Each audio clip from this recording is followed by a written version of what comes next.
Hello students, welcome to my class. এই ভিডিওতে আমি আলোচনা কৰিম 1.1 এক্সাৰসাইজৰ কোৱেশ্চন নম্বৰ 1 অৰ 1 2 3 আৰু 4 এই কোৱেশ্চন কেটা আমি এই ভিডিওত আলোচনা কৰিম।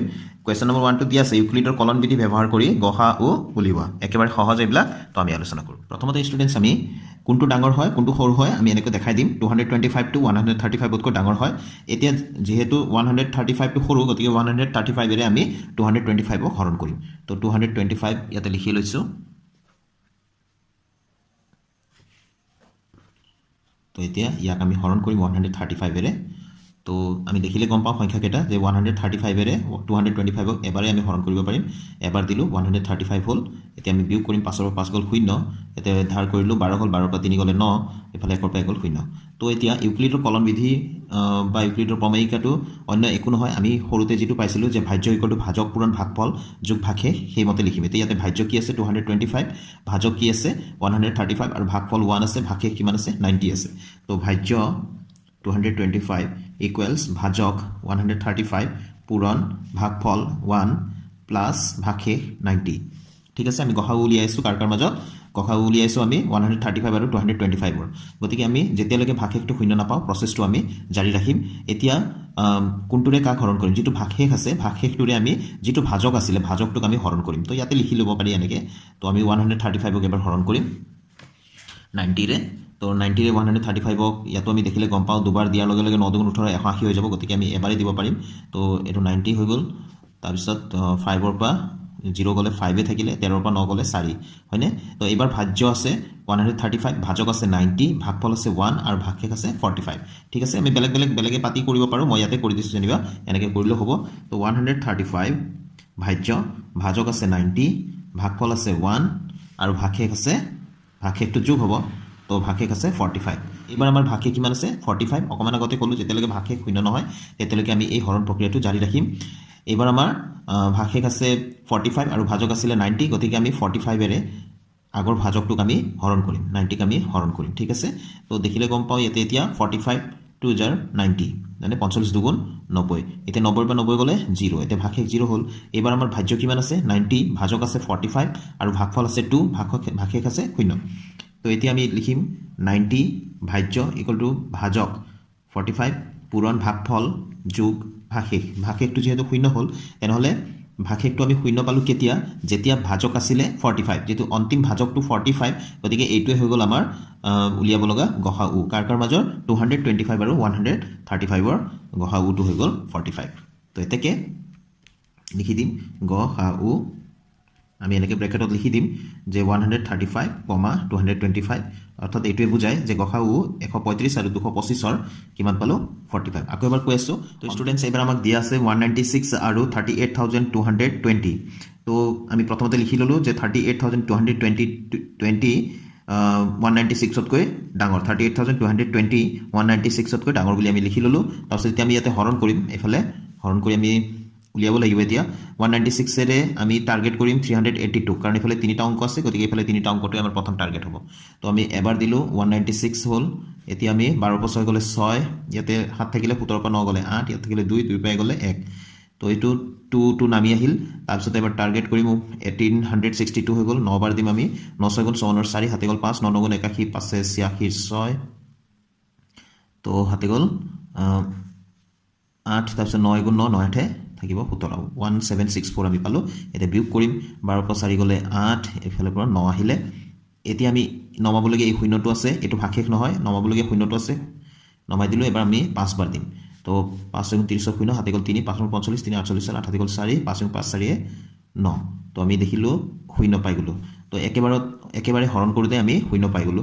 তো এবাৰ ভাজ্য আছে 38220 ভাজক আছে 196 ভাগফল 195 পালো আৰু ভাগশেষ পালো 0। তো আমি এতিয়া ইয়াতে লিখি দিম যে ভাজ্য 38220 ঠিক আছে ইকুয়াল ভাজক আছে 196 পূৰণ ভাগফল 195 আৰু যোগ ভাগশেষ 0। তো ভাগশেষ 0 আমি কোনটো ভাজকৰ কাৰণে পালো এই ভাজক নহয় জানো এবাৰতে পাই গলো। গতিকে এইটো হৈ গল আমাৰ গসাগু হ'ব। তো এতেকে গসাগু কোনটো সংখ্যা আমি লিখি দিম যে 196 আৰু 38220 ৰ মাজৰ গসাগুটো আমি কিমান পালো 196। ভাজকটোৱে আমি লিখিম যেটো ভাজকৰ দ্বাৰা হৰণ কৰোতে আমি ভাগশেষ শূন্য পাওঁ। ঠিক আছে তো এইটো 2 নম্বৰটো হৈ গ'ল আমি নেক্সট কুৱেশ্যনলৈ যাওঁ তো আমি প্ৰথমতে লিখি ললো 867 ইজ গ্ৰেটাৰ দেন 255 তো এতিয়া 255 এৰে 867ক আমি হৰণ কৰিব লাগে আমি প্ৰথমতে দিলো 3 বাৰ 5 3 15 5 হাতে গ'ল 1 5 15 কে 16 6 হাতে গ'ল 1 3 6 কে 7 7 ৰ পৰা 5 গ'ল 2 তাৰপিছত ইয়াতে 6 ৰ পৰা 6 গ'ল 0 8 ৰ পৰা 7 গ'ল 1 তো আমাৰ এবাৰ ভাজ্য আছে কিমান 867 তো ভাজ্য লিখিলো 867 ইকুৱেল ভাজক ভাজ্য সমান ভাজক পূৰণ ভাগফল তো ভাজক আছে 255 তো 255 লিখিলো পূৰণ ভাগফল আছে 3 যোগ ভাগশেষ আছে 102 ঠিক আছে তো যেহেতু আমাৰ ভাগশেষ শূন্য হোৱা নাই গতিকে হৰণ প্ৰক্ৰিয়াটো আমি জাৰি ৰাখিম এবাৰ ভাজক হ'ব 102 102 যেটো ভাগশেষ আছে এটো ভাজক হৈ যাব আৰু ভাগ কাট কৰিম আমি যেটো আগৰ ভাজক আছিল তাক আমি হৰণ কৰিম ঠিক আছে আমি বেলেগকৈ লিখি পেলাইও কৰিব পাৰা তোমালোকে মই ইয়াতে এনেকৈ কৰি দিছো এনেকৈ কৰিলে হ'ব তো 255ক আমি হৰণ কৰিম 102 ৰে তো দুবাৰ দিলো 2 দুগুণ 4 2 গুণ 0 2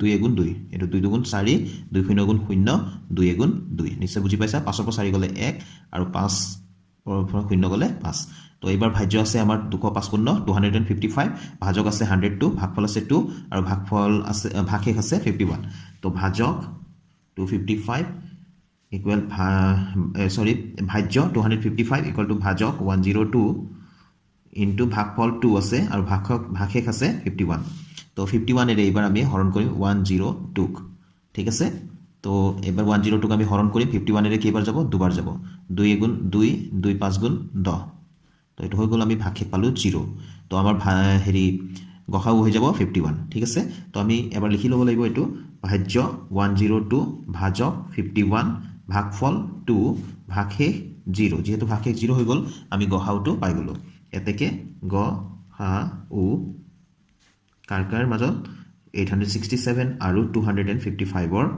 পাই গলো আমি কিমান 51 হ'ব ঠিক আছে যেটো ভাজকেৰে হৰণ কৰাৰ পিছত আমি ভাগশেষ শূন্য পাম সেই ভাজকটোই আমাৰ কি হ'ব গসাউ হ'ব এটো হৈ গ'ল আমাৰ আনসাৰটো এটা নেক্সট কোৱেশ্চনলৈ যাওঁ এবাৰ আমাক দিছে ষ্টুডেন্টস 272 আৰু 1032 তো আমি লিখি ললো 1032 ইজ গ্ৰেটাৰ দেন 272 এতে 272 ৰে 1032 ক আমি হৰণ কৰিম ভাজক 272 ভাজ্য 1032 তো ইয়াক আমি হৰণ কৰিম আমি তিনিবাৰ দিম তো 3 দুগুণ 6 7 গুণ 21 ৰ 1 হাতে গ'ল 2 3 গুণ 6 7 8 চাৰিবাৰ দিলে বেছি হৈ যাব গতিকে তিনিবাৰে দিব লাগিব 12 ৰ পৰা 6 গলে 6 ইয়াত থাকিলে 2 2 পাই গলে 1 10 ৰ পৰা 8 গলে 2 216 পালো এবাৰ আমি লিখিম ইয়াতে ভাজ্য মানে 1032 ইকুৱেল টু ভাজক 272 ইনটু ভাগফল যোগ ভাগশেষ ঠিক আছে তো ভাগশেষটো যেহেতু শূন্য হোৱা নাই হৰণ প্ৰক্ৰিয়াটো আমি জাৰি ৰাখিম এবাৰ ভাগশেষটোৰে আমি হৰণ কৰিম আগৰ যেটো ভাজক আছিল তাক হৰণ কৰিম ঠিক আছে মই ইয়াতে লিখি দিলো 272 আনসাৰটো ইফালে লিখিম ভাগফলটো ইফালে লিখিম 216 ৰে এবাৰে দিব পাৰিম 216 হয়নে 12 পৰা 6 গলে 6 ইয়াত থাকিলে 6 6 পৰা গলে 5 56 হল তো ভাজ্য কিমান আছে এবাৰ ভাজ্য এবাৰ 272 আৰু ভাজক আছে 216 পূৰণ ভাগফল আছে 1 আৰু ভাগশেষ আছে 56 তো এতিয়া 56 এৰে আমি হৰণ কৰিব লাগিব এই যেটো ভাগশেষ আছে ভাগশেষটোৰে হৰণ কৰিব লাগিব আগৰ ভাজক যেটো আছে 216 ইয়াক হৰণ কৰিব লাগিব ঠিক আছে তো আমি এতিয়া হৰণ কৰিম তো 56 এৰে ইয়াক আমি দিলো 4 বাৰ 6 4 গুণ 24 ৰ 4 হাতে গ'ল 2 5 গুণ 20 তো 22 বেছি হৈ যাব তো আমি তিনিবাৰে দিব লাগিব 3 6 গুণ 18 ৰ 8 হাতে গ'ল 1 5 গুণ 15 একে 16 তো এটো হৈ গ'ল তো 16 ৰ পৰা 8 গ'ল 8 ঠিক আছে তাছে ইয়াতে শূন্য আছে এতিয়া 10 হল 10 ৰ পৰা 6 গলে 4 48 হল তো এবাৰ ভাজক 56 ভাজ্য আছে 216 তো 216 ইকুৱেলস ভাজক পূৰণ ভাগফল যোগ ভাগশেষ ঠিক আছে তো এতিয়া 48 এৰে আমি হৰণ কৰিব লাগিব এবাৰ এই 56ক যেটো আগৰ ভাজক আছিল 56ক হৰণ কৰিম 48 এগুণ এটো কিমান হ'ব 48 তো ইয়াতে এতিয়া 16 পৰা 8 গলে 8 তো এবাৰ 56 আছে আমাৰ ভাজ্য ভাজক আছে 48 আৰু ভাগফল আছে 1 আৰু ইফালে ভাগশেষ আছে 8 তো এই 8 টোৰে এবাৰ আগৰ যেটো ভাজক আছে 48 তাক আমি হৰণ কৰিম তো এতিয়া 48 হৰণ কৰিম 800 গুণ 48 তো এতিয়া আমাৰ ভাগফল ভাগশেষ আমি 0 পালো হয়নে 48 ৰ পৰা 48 মাইনাস কৰিলে 0 পাম তো আমাৰ গসাউটো হৈ গ'ল 8 এটো 8 টো হৈ যাব আমাৰ গসাউ তো আমি শেষৰটো লাইনটো আমি লিখিম 48 আমাৰ ভাজ্য আছে ইকুৱেলস ভাজক আছে 8 ভাগফল আছে 6 আৰু ভাগশেষ আছে 0 তো এতেকে গ হা উ আমি কাৰ মাজত উলিয়াব লাগিছিলে আমি উলিয়াব লাগিছিলে 272 আৰু 1032 ইহঁতৰ গসাগু কিমান হৈ গ'ল শেষৰ ভাজকটো হৈ গ'ল 8 গতিকে আনসাৰটো 8 তো এইটো হ'ল আমাৰ শুদ্ধ আনসাৰটো তো আজিৰ ভিডিঅ'টো মই ইয়াতে সামৰিছোঁ ষ্টুডেণ্টছ আশা কৰোঁ তোমালোকে অংককেইটা বুজি পাইছা নেক্সট ভিডিঅ'ত আকৌ লগ পাম নতুন কুৱেশ্যনৰ